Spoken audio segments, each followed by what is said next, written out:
Welcome to the Motoring Podcast, your weekly discussion of motoring news. This is episode 657 on Tuesday, the 11th of November, 2025. Hello, I'm Alan. On my own this week, there's no Andrew, but what will happen is that you'll hear a reminder that if you connect something to the internet, someone can remotely access it. In new car news, the retro vibes hit hard. And in points of interest, two men go shopping in Italy. Because, you know, that's what you talk about on car podcasts, isn't it? On motoring podcasts, anyway. Unfortunately, between now and then, we have some news, and the news is newsy in a way that we're all familiar with these days. So let's get started. We've got three pieces of follow-up, and the first one is that the FCA is going to extend its consultation on motor finance redress to the 12th of December. Yes, this is those of us who took out motor finance over a few years. Just there, and people saying that we weren't told that people were receiving a kickback for the finance that we were getting, and of course there's big class action lawsuits ready, triggered, waiting to go to get some form of compensation for that. The Financial Conduct Authority is saying that it's heard feedback from lenders and some consumers and dealer representatives saying that analysis of the market-wide data is taking time. As a result, the consultation deadline has been extended until 5 p.m. on the 12th of December. I'm sure that final rules, well, they're saying that they expect to publish final rules in early 2026, so that'll probably be February or March. Let's just see what happens with that one and keep an eye on it. Next up was the government plan to scrap employee car ownership schemes. So those are the ones we've talked about a few times before, where employees of car companies, car-related companies, or car company-related companies can buy a vehicle for a reduced price. However, they're only allowed to keep it for 6 months or 6,000 miles, placed with another car under the same terms. This is car manufacturers and others are pointing out, or the motor industry is pointing out, that this lets people actually drive the things that they manufacture at a reduced rate.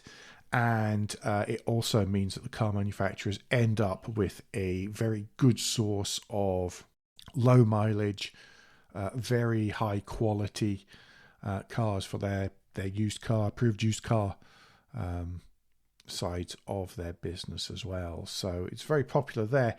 The car industry is saying that getting rid of it could result in losses of more than $1 billion, more than £1 billion in revenue, could throttle used car sales and put 5,000 manufacturing jobs at risk. It accounts for about 100,000 registrations every year.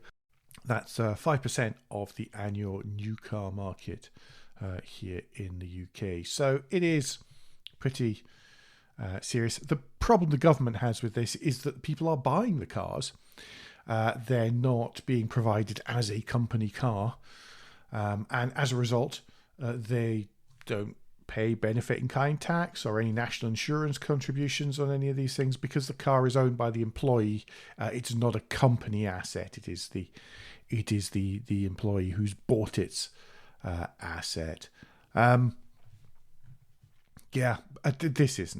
This isn't a government.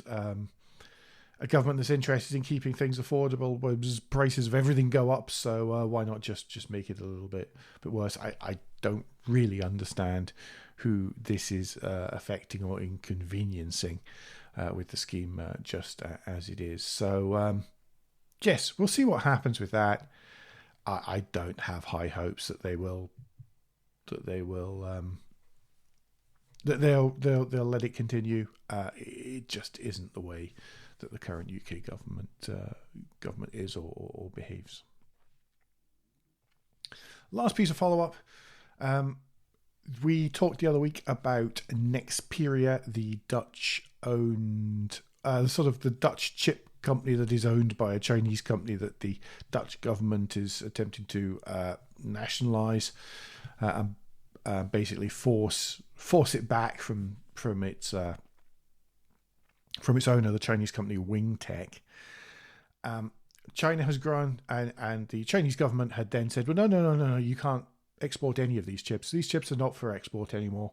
entirely for use in our, from their factories in China. These are entirely for use within China. No more exporting.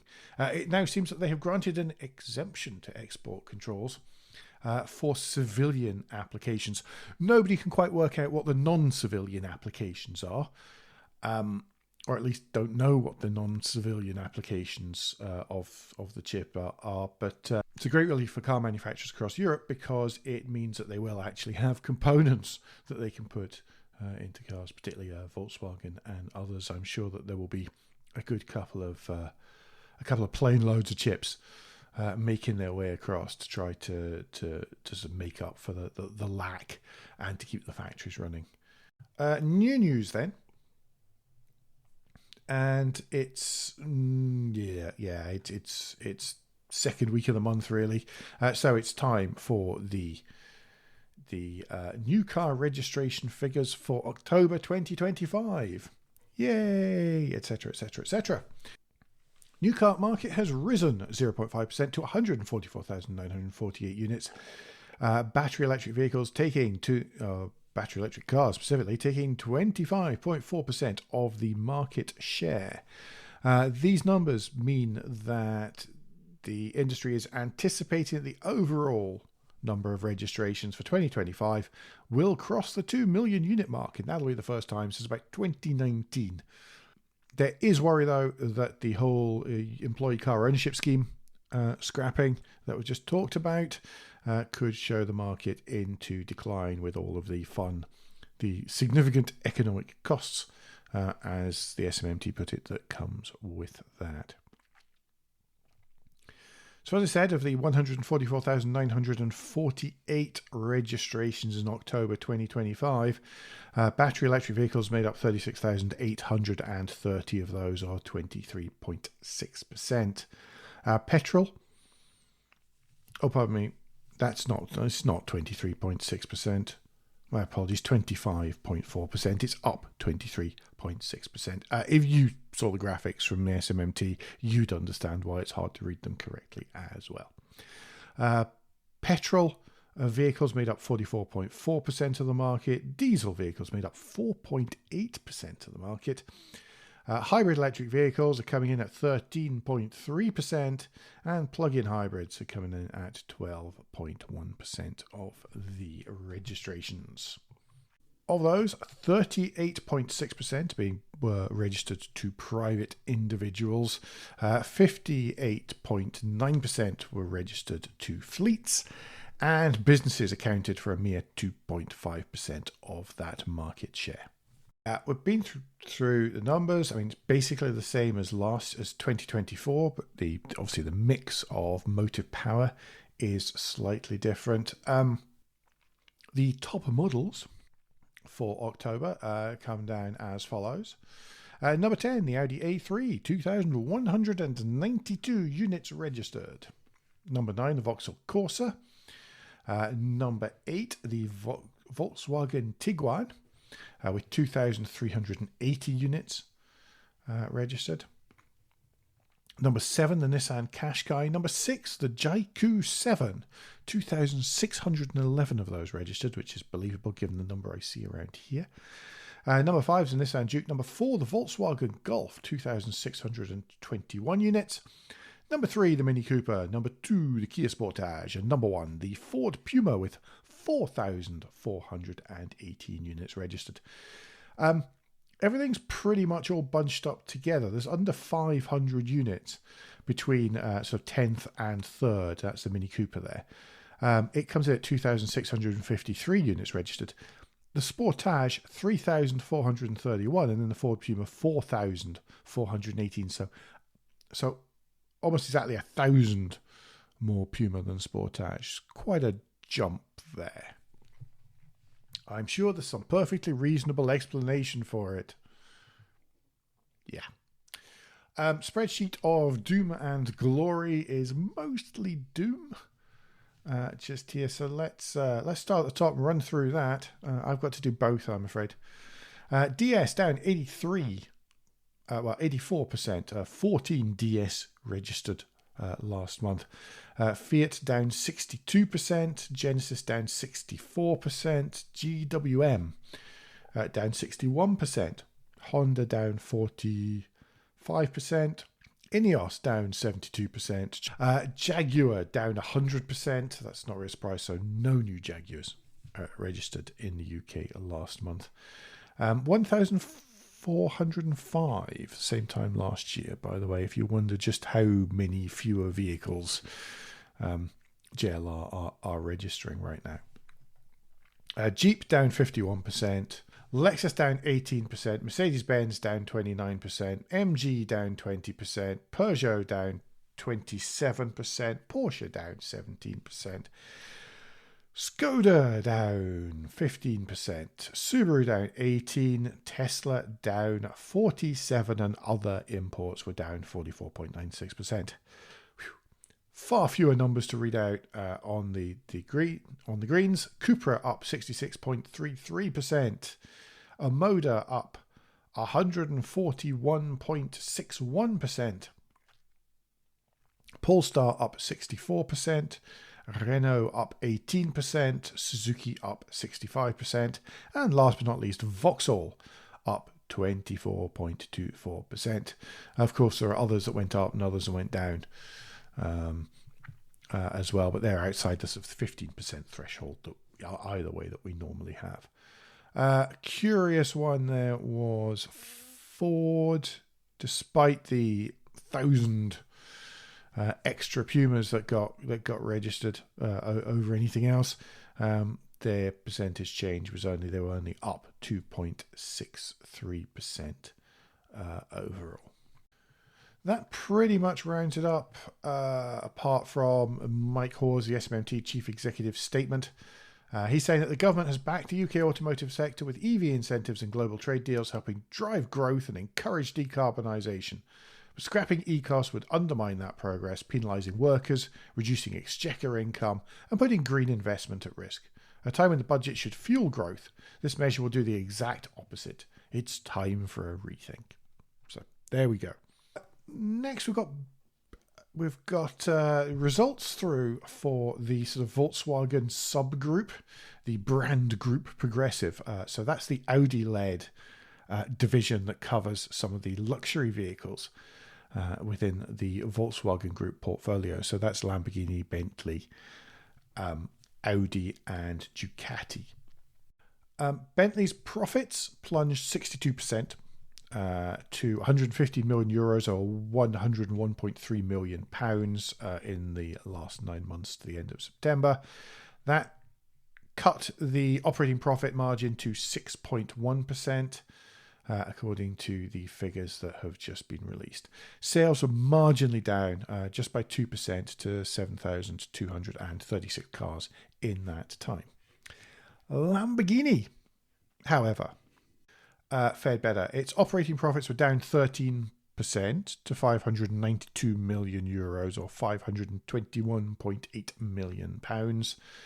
That resulted in an operating margin of 25%. They also sold 8,140 cars in the 9 months. That was down by 3.2%.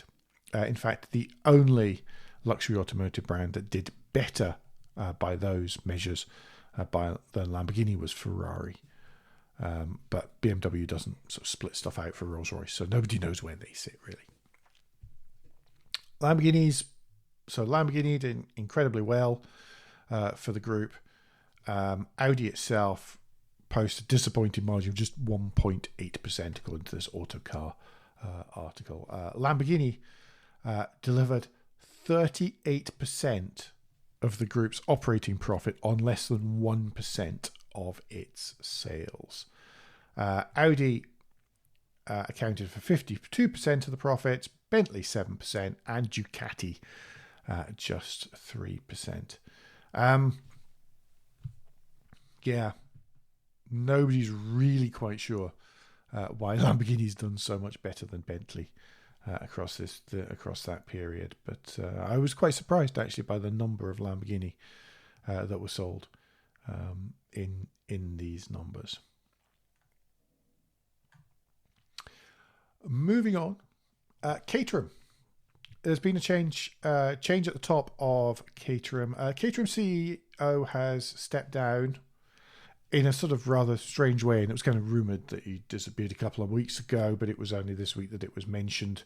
And it says he's stepping down. There's no word whether he's retiring, moving to another business, or anything, and no comment from, obviously, former CEO Bob Lashley. He started out as Chief Strategic Officer in 2021, became CEO and COO from June 2022, and he's leaving the company. In his place for the time being will be Trevor Steele, who's the Chief Financial Officer, and the Operations Director Kazuho Takahashi, who is the President and founder of the owner of Caterham, VT Holdings. He said very nice things about Lashley, but people are a little bit unsure about just what's gone on and what's happened. There've been a lot of changes at Caterham recently. Of course, there's new headquarters, new engines, and of course there has been the Project V as well, pottering along in the background. So we'll see what happens. Maybe there'll be some more news. I hope all is good and all is well for both parties in this one. Next up, and it's one of those times when we should be slightly glad that Andrew isn't here, because we're going to talk about cybersecurity. The Norwegian transport operator Rute has identified some cybersecurity risks related to over-the-air software updates on some of its electric buses from the Chinese manufacturer Yutong, following some security tests. The operator is now going to implement some of the several measures in response. What actually happened was that they took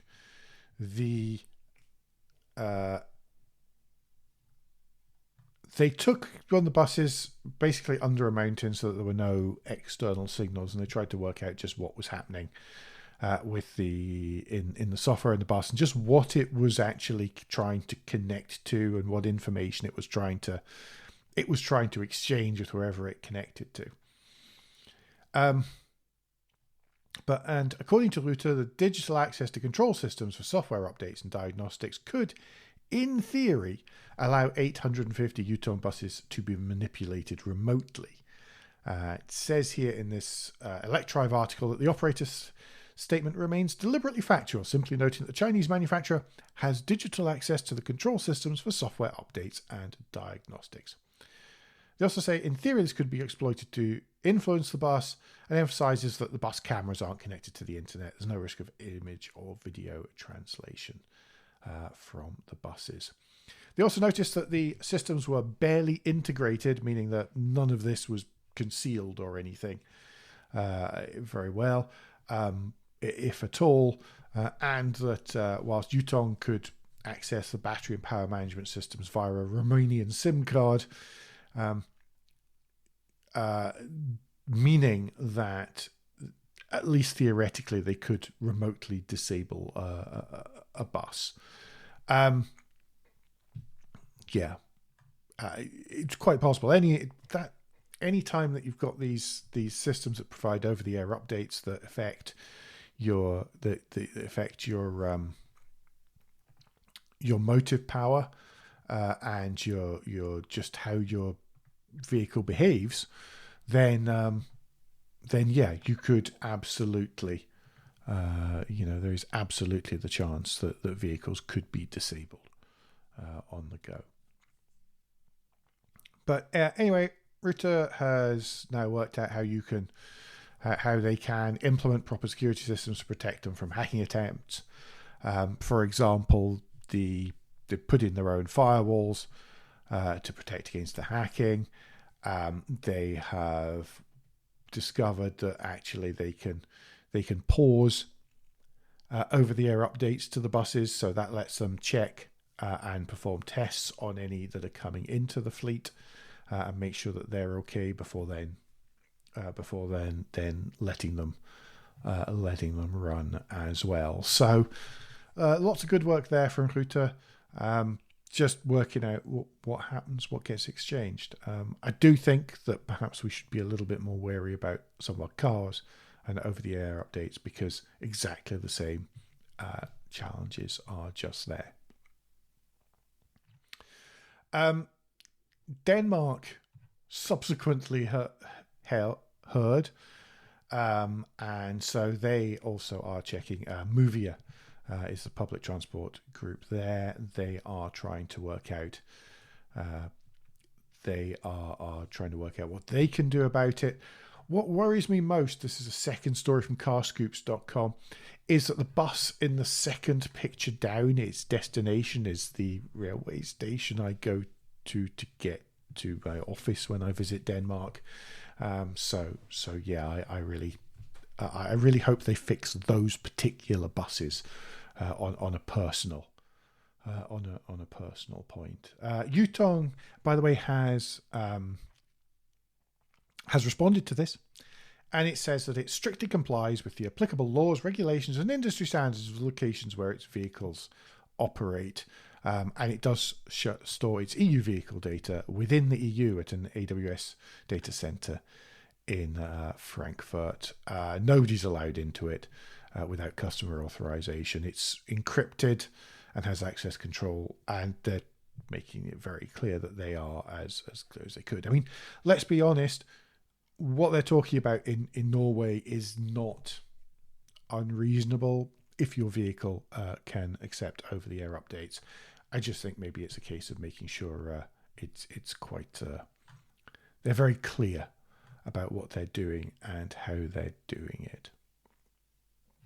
And it's a trust thing. It's going to become a trust thing. Anyway, other than that, by the way, no reason to particularly dislike the Yutong buses, although people say that they're not very well built. Allegedly.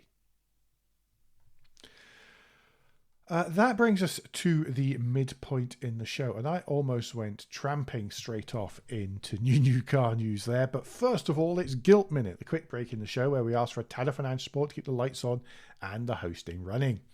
If you feel the Motoring Podcast worth a small consideration every month, then you can become a patron. Different levels of patron include different levels of commitment from us to you, including being able to watch the show recorded live. We also have a small range of merchandise in our spring store, from stickers to mugs and t-shirts. If you don't have any spare cash, and we do completely understand if that's the case, then you can help us by following for free from a podcast player to receive every show as they're released, and by liking, rating, the show in whatever way your podcast supplier lets you. One of the best ones to use to support us is actually YouTube. The more hours of viewing and listening that we can amass on YouTube, the better. That brings us a little bit closer to being able to grapple back some money from Google. Just a little bit of money from Google, but it's money that's in our pockets, not Google's pockets, and being used to, host stuff and stream stuff and all of that kind of good things.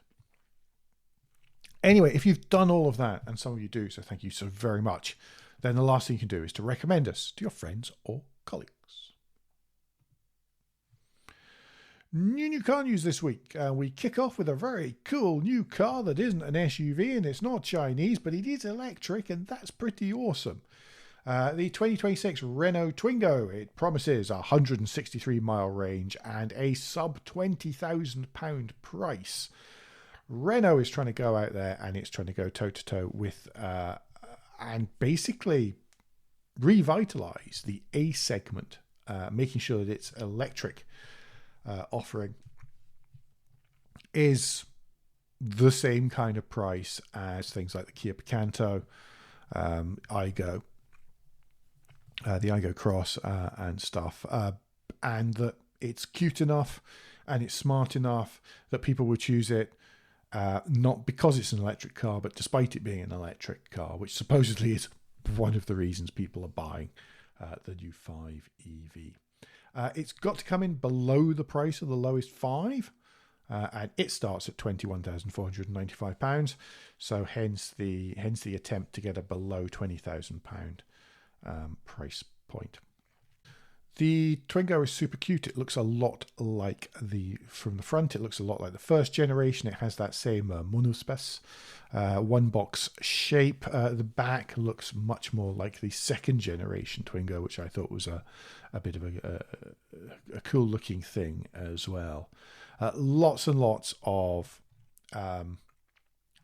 inside. Well, there's a cool color palette is the first thing, really. And then lots and lots of nods to the original inside and out. One of the things that they've done to keep the price low, they've based it an awful lot on the Renault 5's AMPR small platform. But some things have gone in order to save costs. So instead of having a multi-link rear suspension, it goes back to a beam rear suspension. But what's really interesting about this, I think, is that one of the ways they've saved money is in the battery. And it's not necessarily by having a tiny battery. It's 27.5 kilowatt hours. But it's a lithium iron phosphate battery rather than the nickel manganese cobalt that's used in other Renault EVs. That's supposedly much cheaper to produce. It doesn't seem to have much smaller capacity. A 27.5 is pretty decent, especially in a range of 163 miles. It is, it's an A segment car. That's still pretty decent. Of course, having that small battery and having a small car that's relatively lightweight means, of course, it becomes incredibly energy efficient. So Renault are quoting a figure of 5.9 miles per kilowatt hour. And it can do that because even with the batteries and stuff, the weight only ranges from 1,200 to 1,245 kilos, depending on which trim you've got.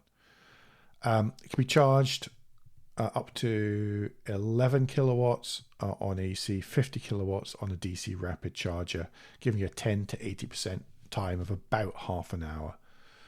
Renault's also saying that the CO2 generated by producing its battery will have paid off after about 18,600 miles or 30,000 kilometers. And after that, it then immediately becomes more environmentally friendly than its internal combustion equivalent. Power comes from a single motor that sends 80 brake horsepower, 129 pound-feet to the front wheels, which is normal amounts for an A-segment car. It's got quick step off. It's been tuned for that so that you can get away from the lights quickly. Accelerate to 37 miles an hour from standstill in 3.85 seconds, 62 from rest, 12.1 seconds. So he's not exactly going to be racing racing any played Teslas off the line, but it's decent enough. It's what you'd expect from a small city car. Lots of clever stuff, lots of stuff stripped out, lots of modular things as well. They've kind of pinched the Dacia U-clip system that's using the spring. It's got physical climate controls, digital instrument panels. There's an infotainment touchscreen as standard, all of these kinds of things. But it's super cool. It's really neat. I really, really like it. I probably, looks-wise, prefer it to the 5. I'd love a shotty of that. Yeah, but I have always loved the original Twingo as well. That's super neat. I like that a lot. A little bit more staid, perhaps, but BYD has announced prices and specifications for its Seal 2 Saloon and Touring. This looks like it's going to take on the Volkswagen Passat and similar, well, definitely the Tesla Model 3 in Saloon and Estate versions. That's expected to hit the road starting from £33,990 for the Saloon, £34,990 for the Touring version. Deliveries starting in December. Let's just see what happens with that. It's going to be interesting. I think just the level of kit and the low price are going to make that, especially the Estate, I would imagine quite an appealing idea to fleets.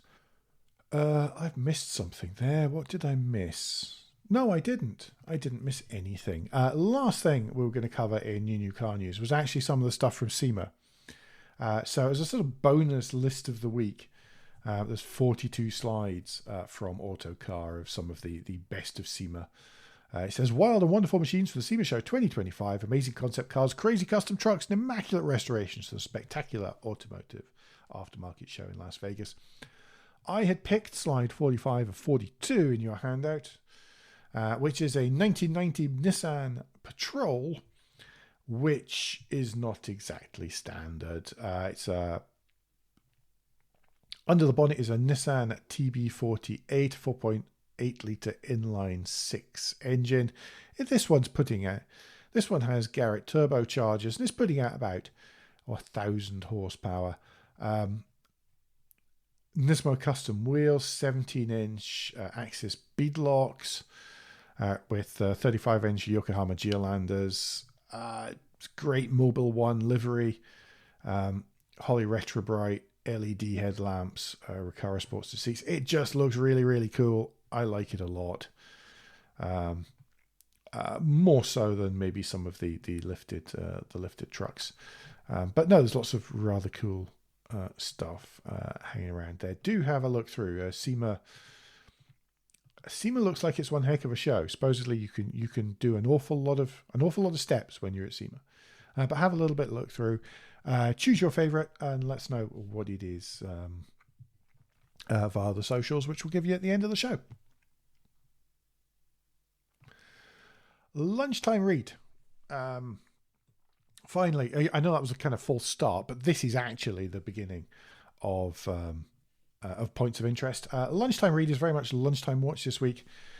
We talked in the and finally the other week about Jim McGill and Siôn heading off on. I've forgotten Sean's surname again. I had to confess to him the other week, and it was embarrassing. I'm sorry, mate. So Jim and Siôn headed off and actually did the cannoli ball challenge that we talked about. So they went to they met up in Turin at Lingotto with a friend of the show, Matteo Licata, who gave them recipes and gave them ingredients and sent them off to buy it. They went and they bought the food locally, and then within 24 hours had made it back. Have to make it back to Cambridge in an £800 Fiat 500 to then cater to some sort of East Anglian motoring folk. Hello to Boo Splodge and Mrs. Splodge as well, who made a cameo appearance there. You can find out how they got on. It's a really nice video. It's really nicely shot. It's a good story. Take 36 minutes of your life and watch it. I can't believe it only has 949 views. It should have many, many times that. So go watch it, please. It's a fantastic video. Explains why they're doing it as well. What they were raising money for too. So do go do a watch, please. It's really cracking. Go do a watch. Proper list of the week this week is again from Autocar, and it's every manufacturer's best looking model. It is not Autocar's finest list. I disagree so much with so many of these, but there are 59 slides. And at this point, I was hoping to have a debate with Andrew and disagree about stuff, but obviously I can't. It's a little bit tricky here. I'm going to say, because I think this is a flippin' stunning car by anyone's measure, the Peugeot 504 Cabriolet, which is slide 45 of 59 in your handout. It is. They're saying that it's the most desirable Peugeot ever aesthetically, and you know what? I kind of agree. I don't necessarily like the wheels on the later ones, but the 504 Cabriolet by Pininfarina is a stunning, stunning car, and probably one of the prettiest of all the cars that are listed here. I mean, some of the others where they've chosen a one-off by a brand is pretty pathetic. Other times they've just chosen the wrong car. And yeah, I will disagree quite. I mean, like the prettiest the prettiest Fiat ever is the 2007 Fiat 500. No, I'm sorry, that's very much not the case for many, many levels. I mean, there's the original 500, there's the beautiful 124 coupes. I think it's 124 coupes. Again by Pininfarina. It's just wrong. It's so wrong. I have a funny feeling it was written by an American, and therefore contains a lot of wrongness just through lack of knowledge. And there's an awful lot of American cars on there where I can't argue with it because I don't have the knowledge. So there we go. They're not wrong, they're just different. Spent 2.5 years saying that. So last but not least, this week's and finally, this one comes from the Telegraph via Yahoo News, written by Daniel Puddicombe, but it's about why the world's fastest driver prefers a 20 mile an hour steam powered car, and it's Andy Green, he who piloted the Thrust SSC to 763 miles an hour in Nevada. Similarly, has got the diesel land speed record in the JCB branded diesel world record holding car. And he just loves his 1904 Stanley Runabout. He's owned it for about 7 years. He's intending on taking it on the London to Brighton run, and he thinks it's great. He thinks it's fantastic, and just really enjoys driving it and all the palaver that goes along with starting and getting a steam powered car ready to actually run. So it's a really nice little article, and yeah, that'll tide you over for a couple of minutes towards the end of the day. I can't really do any. What else have I missed? Nope, nothing. No particular parish notes. Hopefully his lordship will be back next week. There is a chance that he won't be, but hopefully he will. And you won't have to listen to just me warbling on. But don't forget that between now and then, you can give us any feedback and share your thoughts of the show at motoringpodcast.com on Blue Sky, at Motoring Podcast on Instagram and Facebook, and on the contact page of motoringpodcast.com, the hub of all our activities. Remember, you can support us financially via Patreon. Please leave a review and rating on Apple Podcasts, YouTube, or however your podcast app lets you do such a thing. To get in touch with Andrew, it's best to search for Cracked Windscreen on Blue Sky, or indeed he is on LinkedIn under his own name for some reason. I mean, I'd be using an alias if I was him. To get in touch with me, again, best to use Blue Sky, where I'm at AJP Bradley. That's BRADLEY.bsky.social. We'll be back very soon. But until then, I've been Alan Bradley, and safe motoring.